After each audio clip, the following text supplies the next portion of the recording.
3 weeks. That's how long a student had been working with me when he texted me right about to go into a client's office, basically having a panic attack. Not because he didn't know how to build and deliver it. He was freaking out because he thought his price was too high. And here's the number that had him sweating, $3,600. That was it. He was scared that a medical supply company was gonna laugh him out of the room over $3,600. And you wanna know how that meeting ended? He walked out having closed the entire project for $6,000. All phases. Plus a $1,000 monthly retainer sitting on the table for when the project wraps. And this is in his first 3 weeks of doing this. And I want to be really clear about something, because this is the part that trips everyone up. We did not get there by lowering his price. We went the other direction. We raised it. And the reason why he can walk in and ask for almost double the number that scared him without his voice shaking comes down to one thing that we did to prepare. I'm going to walk you through that exact process in this video, step by step, the exact conversation that I had with him, so that you can run it with your next client. And stick with me, because the piece that flipped his confidence is something almost nobody does, and it costs you nothing. I help builders and freelancers turn the technical stuff that they can already do into a consulting business that actually pays. And a year and a half ago, I was making 50 grand a year doing marketing for an installation company. 9 months later, I'd made over $100,000 doing this. So the fear that my student had walking into that room, I know intimately. And if you want to land your first or next AI client, you can take part in the 4-week challenge inside of my free school community of like-minded people,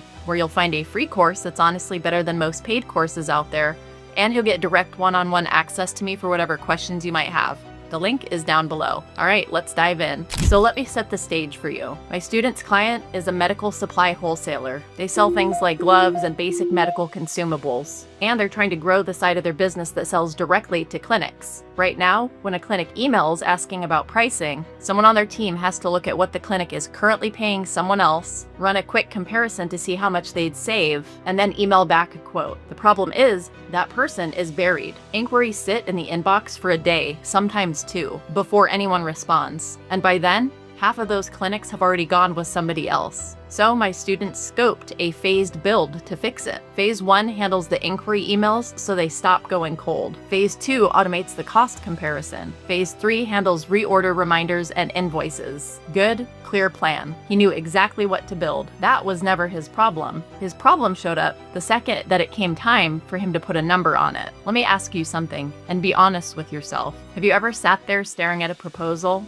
Cursors blinking, trying to decide what to charge, and every higher number made your stomach drop? You type 3,000. It feels like too much, so you delete it. You type 1,500, a number that you know is too low, just because it feels safe. If that's you, you're not broken and you're not alone. That's exactly where my student was. And most people in that seat do one of 2 things. They meekly lower the price before the client even pushes back, or they pad it with hours and then just hope that the client doesn't ask any questions. Here's why it feels so scary, and this is important. When you price like that, you are pricing the work, the hours, the number of automations, the nodes in your workflow. But the business owner across the table does not care about your nodes or your workflow. In fact, they have never cared about your nodes or your workflow. They care about one thing, which is what this does to their money. And when you can't connect your price to their money, the number just floats there, naked. And of course it feels too high. It feels too high because you haven't given it anything to stand next to. So let me show you what we actually did to fix this.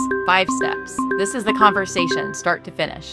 Step 1, we pulled out the numbers that the owner had already handed to him. And this part is key. My student didn't invent anything. During his discovery call, the owner had told him, in his own words, that the clinic side of his business does anywhere between $30,000 to $45,000 per month. He told him that only represents about 5 to 10% of what the business does in revenue right now. And he said he wants to triple that. So the owner said all of that out loud, and my student just wrote it down. Most people sit through a discovery call and never capture any real numbers. So write them down. They are the most valuable thing that the business owner can give you. Step 2, we did the conservative math out loud. And I really want you to hear the word conservative, because this is where people overreach and blow their credibility. We did not promise to triple his business. We took the smallest believable win. I said to my student, look, forget tripling it. What if this thing only moves the needle 10%? 10% on $30K a month is $3,000 a month. That's $36,000 a year. And the phase 1 build was $3,600. So the math is, he pays you once, the system pays for itself in roughly a month, and then it just keeps printing money for the rest of the year. When you say it like that,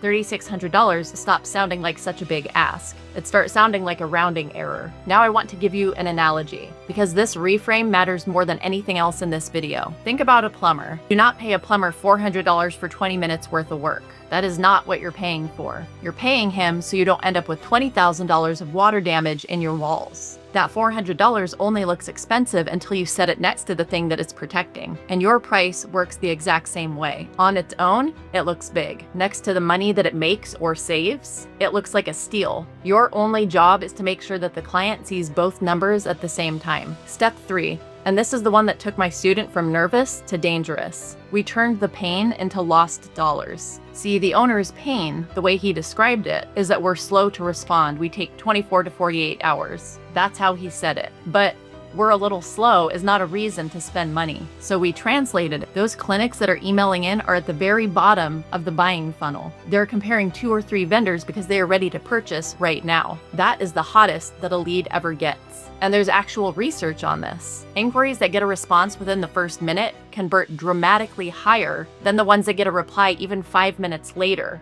And we're talking about almost a 400% difference. So when this business takes a day and a half to reply, they're not just being a little slow. They're handing warm, ready-to-buy customers straight to their competitor, over and over, every single week. That is the sentence that changes everything. Now the conversation is completely different. You're putting a number on a leak that's actively draining money out of their business. And the automation is just how you plug it. Step 4, we fed the owner his own words right back to him. This is so simple and so few people do it. My student was able to walk in and say, "You told me that responding slowly is what's keeping you from growing your business from 5% to 30%. He's not pitching an opinion. He's not some random vendor making claims. He's repeating the owner's own goal back to him and then handing him the tool to reach it. People will argue with your ideas all day long. They do not argue with their own." Step 5, we positioned the whole thing as an investment and not a cost. And I'll tell you, another student of mine in our group nailed this exact thing with his client. His client started seeing the build as an asset that he was investing into because he could see how much that it was going to bring in. The time savings was just the urgency. The money that it freed up,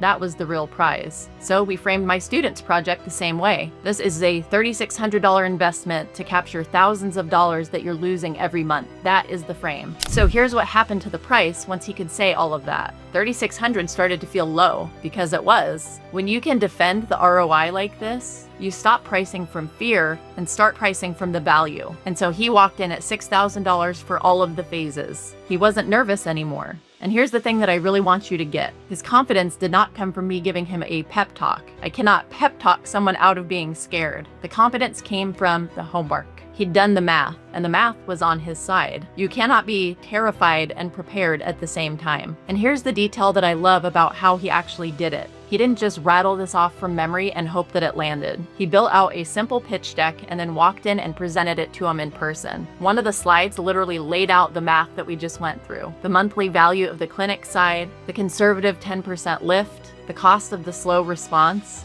and then his price sitting next to it all. So the owner was never hearing the number in a vacuum. He was looking at that number next to everything that it was going to make him. And that's the plumber analogy made real. Both numbers on the same screen at the same time. And if you take nothing else from this video, take that one move. Put your price next to its ROI on paper where they can actually see the two side by side. Now I know what some of you are thinking. Lindsay, that's great for him, but my client has never handed me clean numbers like that. Okay, so here's the truth. You get those numbers by asking for them on the discovery call, and it's really not complicated. You ask, what is this part of your business worth to you each month? What would it be worth if it worked the way you wanted? What's it costing you when it doesn't? Most business owners will tell you because most business owners love to talk about their business. And if you genuinely cannot get a hard number, you can use a conservative industry benchmark. You label it clearly as an estimate, and you anchor everything on the goal that they did tell you out loud. And I get the fear underneath all of this because I lived it. When I started,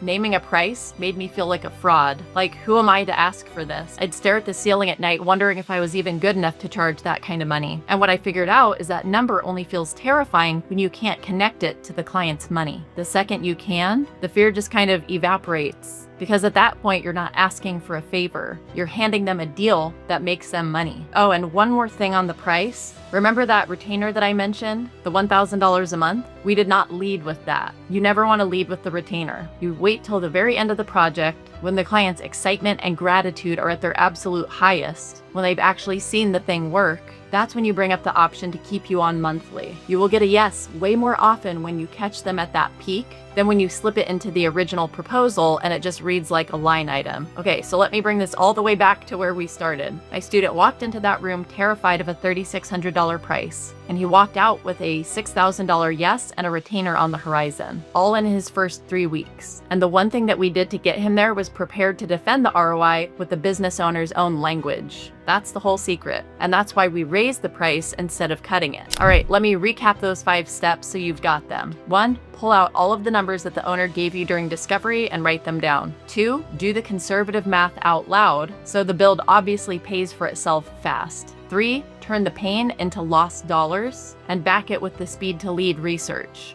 4, feed the owner his own words and his own goals back to him. 5, position it as an investment and then capture the retainer at the height of their excitement and not before. And if you want to land your first or next AI client, you can take part in the 4-week challenge inside of my free school community of like-minded people, where you'll find a free course that's honestly better than most paid courses out there, and you'll get direct one-on-one access to me for whatever questions you might have. The link is down below. And do me a favor before you go. Drop a comment and tell me the highest price that you've ever been too scared to send to a client. And be honest. I read these, and I promise you, you're not the only one who's ever deleted a number and typed a smaller number in its place. If this gave you even a little bit more backbone for your next proposal, hit the like button so it reaches more builders who need to hear this. Thanks for watching, and I will see you in the next video.